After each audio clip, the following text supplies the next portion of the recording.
قیامت کے دن کا مالک اللہ تبارک و تعالیٰ ہے۔ اور اس کے بعد ایاک نعبد و ایاک نستعین، اے اللہ ہم تیری ہی عبادت کرتے ہیں، تجھ سے ہی مدد طلب کرتے ہیں۔ اس آیت کے بارے میں اہل علم نے کہا پورے دین کا خلاصہ یہ آیت ہے۔ سورہ فاتحہ میں بھی یہ جو آیت ہے ایاک نعبد و ایاک نستعین، پورے دین کا خلاصہ ہے۔ یہ کیا مطلب ہے اس کا؟ ایاک نعبد، اے اللہ ہم تیری ہی عبادت کرتے ہیں، تیری ہی عبادت کرتے ہیں۔ کلمہ توحید لا الہ الا اللہ ہے۔ کلمہ توحید لا الہ الا اللہ کا معنی مختصر لفظ میں بتایا گیا، ایاک نعبد، اے اللہ تیری ہی عبادت کرتے۔ ایاک کا مطلب ہوتا ہے تیری ہی، پہلے لایا گیا ہے، ایسا نہیں کہا گیا ہم عبادت کرتے تیری ہی، نہیں، تیری ہی عبادت کرتے، پہلے ایاک رکھا گیا، یعنی تیرے علاوہ ہم کسی کی پرستش نہیں کرتے۔ اور کہا وَإِيَّاكَ نَسْتَعِينُ، اور مدد بھی تجھ سے طلب کرتے ہیں، کیونکہ خاص عبادت کا حصہ ہے مدد طلب کرنا، اور سب سے زیادہ شرک اللہ کے ساتھ ہوتا ہے مدد طلب کرنے میں۔ لوگ غیروں کے سامنے سجدہ کم کرتے ہیں، سب سے زیادہ شرک ہوتا ہے مدد حاصل کرنے کے لیے۔ اللہ کو چھوڑ کر کسی کو بھی آپ پکاریں، ایاک نستعین، اے اللہ ہم تیری ہی، تجھ سے ہی مدد طلب کرتے ہیں۔ دوسرا اس کا معنی یہ ہوگا ایاک نستعین، اے اللہ تیری مدد کے بغیر ہم کوئی نیکی نہیں کر سکتے۔ اس میں انسان اپنے عاجزی کا بھی اظہار کرتا ہے، اللہ کے رب ہونے، معبود ہونے کا اعتراف کرتا ہے، اور اپنے عاجز ہونے کا اعتراف کرتا ہے۔ اللہ تجھ سے ہی مدد طلب کرتے ہیں۔ کس چیز کے لیے؟ 2 رکعت نماز پڑھنے کے لیے بھی اللہ مدد نہیں کرے گا تو نہیں کر سکتے۔ 5 روپے بھی دینا اور نکال کر اللہ مدد نہیں کرے گا تو آپ نہیں دے سکتے۔ ایاک نستعین، ہم اللہ سے کہتے ہیں اللہ ہم تجھ سے ہی مدد طلب کرتے ہیں، یعنی اپنی عاجزی اور اللہ تبارک و تعالیٰ کی عظمت کا اعتراف کرتے ہیں۔ پھر آگے اہم بات ہے، اور اسی بات کو آخر سورت تک کنٹینیو کیا گیا ہے، اہدنا الصراط المستقیم، اے اللہ صراط مستقیم کی رہنمائی فرما۔ صراط مستقیم علماء نے کہا اس آیت میں رسول کی نبوت کو بتایا گیا ہے، اگرچہ کہ رسول کا نام لکھا ہوا نہیں ہے۔ اہدنا الصراط المستقیم، صراط مستقیم رسول کے بغیر نہیں ہے۔ اس صورت میں رسول کے بارے میں اس آیت میں بتایا گیا ہے، اے اللہ تو ہمیں صحیح راستے کی رہنمائی فرما۔ کون سا راستہ؟ وہ جو رسول نے بتایا، قل هذه سبیلی ادعو الی اللہ علی بصیرۃ انا ومن اتبعنی، یہ میرا راستہ ہے، میں اللہ کی طرف لوگوں کو بلاتا ہوں۔ رسول کا راستہ یہی صراط مستقیم ہے۔ اسی لیے عبداللہ بن مسعود کہتے رضی اللہ عنہ، اللہ کے نبی نے ایک سیدھی لکیر ڈالی اور دائیں بائیں آپ نے دوسری لکیریں کھینچی، لکڑی کے ذریعے سے صحابہ کو آپ نے سمجھایا، زمین پر لکیر ڈال کر کے آپ نے کہا یہ میرا سیدھا راستہ ہے، اور یہ جو راستے ہیں ان راستوں پر شیطان ہیں جو تمہیں اپنی طرف بلا رہے ہیں۔ اہدنا الصراط المستقیم، اے اللہ صراط مستقیم کی رہنمائی فرما۔ اللہ سے ہدایت کی دعا کرتا ہے مومن، اے اللہ تو ہمیں ہدایت دے، اور ہدایت بھی کس چیز کی دے؟ صراط مستقیم کی دے۔ ہدایت کا معنی ہے راستہ بتانا، ہدایت کافی نہیں ہے۔ ہدایت پانے کے بعد کوئی آدمی جائے اور بدعت کے راستے میں خوب محنت کرے، بدعتیوں کے راستے میں جائے اور خوب خدمت کرے ان کی۔ اہدنا، ہمیں رہنمائی فرما، کس چیز کی؟ الصراط المستقیم، پوری خدمت، پوری عبادت صرف صراط مستقیم پر ہو، صراط مستقیم کے لیے ہو، بس اس کے علاوہ کسی اور راستے پر ہمیں نہ لے جا۔ اسی لیے اس آیت کریمہ کے بارے میں علماء نے کہا اس آیت میں ساری بدعتوں کا رد کیا گیا ہے، ساری بدعتوں کا رد ہے اس آیت میں۔ اللہ سے ہم کہتے ہیں اللہ جو سیدھا راستہ ہے وہی ہم کو بتا، لوگ کر رہے ہیں، خاندان والے کر رہے، ہمارے عالم نے کیا، ہمارے مفتی نے کیا، ہمارے مسلک نے کیا، نہیں، سو سیدھا راستہ ہے، صرف وہی ہم کو بتا۔ یعنی ساری بدعتوں سے مومن منہ موڑ لیتا ہے اور اللہ سے کہتا ہے صحیح راستہ ہم کو بتا۔ پھر آگے کیا کہتا ہے، کون سا راستہ؟ اور وضاحت اللہ سبحانہ و تعالیٰ نے ہمیں سکھائی، صراط الذین انعمت علیہم، وہ سیدھا راستہ جن پر تیرا انعام ہوا ہے۔ کن لوگوں پر انعام ہوا ہے؟ وَمَن يُطِعِ اللَّهَ وَالرَّسُولَ فَأُولَٰئِكَ مَعَ الَّذِينَ أَنْعَمَ اللَّهُ عَلَيْهِمْ مِنَ النَّبِيِّينَ وَالصِّدِّيقِينَ وَالشُّهَدَاءِ وَالصَّالِحِينَ، یہ 4 لوگ ہیں، ان کا راستہ صراط مستقیم ہے، یہ انعام یافتہ لوگ ہیں۔ اللہ سے ہم کہتے ہیں صراط الذین انعمت علیہم، ان کا راستہ جن پر تیرا انعام ہوا ہے۔ کن پر انعام ہوا ہے؟ نبیوں پر، صدیقین پر، شہداء پر، صالحین پر۔ انبیاء اور صدیقین سچے لوگ، شہداء اللہ کے راستے میں شہید ہونے والے، صالحین اور نیک لوگ۔ انبیاء ہمارے رسول نبی ہیں، ابو بکر صدیق ہیں، عثمان اور علی شہید ہیں، عمر شہید ہے، اور سارے صحابہ صالحین ہیں، نیک لوگ ہیں۔ سمجھ گئے؟ اسی لیے پیارے رسول ایک مرتبہ احد پہاڑ کے اوپر چڑھے اور احد پہاڑ ہلنے لگا، آپ نے اسے پیر مار کر کے کہا خاموش ہو جا، کیونکہ تیرے اوپر ایک نبی ہے، ایک صدیق ہے اور تیرے اوپر 2 شہید ہے. رسول نے اپنے آپ کو نبی کہا, ابو بکر کو صدیق کہا, اور حضرت عمر کو, حضرت عثمان کو شہید کہا. اب قرآن یہ کہتا ہے جن پر انعام ہوا ہے وہ انبیاء ہوتے ہیں, صدیقین ہوتے ہیں, شہداء ہوتے ہیں اور صالحین ہوتے ہیں, نیک لوگ ہوتے ہیں. اللہ کے نبی ہمارے نبی ہیں, اور حضرت ابو بکر صدیق ہیں, اور حضرت عثمان اور حضرت علی عمر بن خطاب شہداء ہیں, حضرت حمزہ شہید ہے, اور باقی سارے صحابہ وہ صالحین ہیں. ان کے راستے پر ہمیں چلنا ہے. صراط الذین انعمت علیہم, اور کا غیر المغضوب علیہم, ان کے راستے سے ہمیں بچا. جیسے میں نے کہا اس آیت میں مومن ہر طرح کی بدعات سے اور بدعات کے ساتھ شرک سے بھی اللہ سے دوری چاہتا ہے کہ اے اللہ ان لوگوں کے راستے پہ نہ چلا جاؤں جو مغضوب ہیں. مغضوب کا مطلب جن پر اللہ کا غصہ نازل ہوا ہے. اور وہ کون لوگ ہیں؟ اس سے مراد کون ہے؟ یہود ہے, قوم یہود.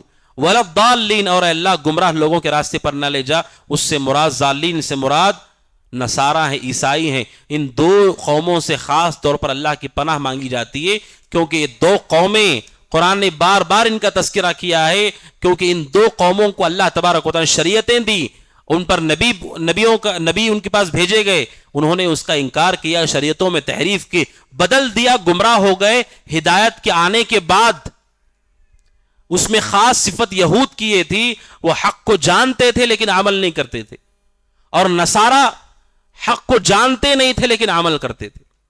یہ دونوں غلط ہے. بغیر علم کے عمل کرنا بھی غلط ہے, علم رہ کر کے عمل نہ کرنا بھی غلط ہے.